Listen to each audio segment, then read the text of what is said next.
Welcome back to our channel. This is Chakri the venture rider.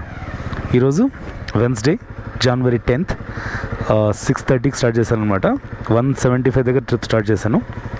First trip ఇంటి దగ్గర వచ్చేసింది. కోనప్ప నగరాల్లో ఉన్నాను. ఇమీడియట్గా మనకు ఫస్ట్ డ్రాప్ అయిపోయే లోపలే మనకు సెకండ్ ట్రిప్ వచ్చేసింది. సో నా బైక్ ట్యాక్సీ ఎక్స్పీరియన్సెస్, ఇంకా బెంగళూరు సిటీ, తర్వాత ర్యాపిడోలో ఊబర్లో జరుగుతున్న స్కామ్స్, ఇవన్నీ గురించి మీకు ఈ వీడియోలో చెప్తాను. వీడియోని పూర్తి వరకు చూడండి. నచ్చితే లైక్ చేయండి, సబ్స్క్రైబ్ చేసుకోవడం మర్చిపోద్దు. Thank you so much for your support. Electronic city కోనప్ప నగరాలలో ఇన్ఫోసిస్ దగ్గర నుంచి ఖచ్చితంగా మనకు రైడ్స్ అయితే వస్తాయి. సెకండ్ కస్టమర్ని పికప్ చేసుకోనికి వచ్చాను. సెకండ్ కస్టమర్ ఇక్కడ ఉన్నాడు. 4765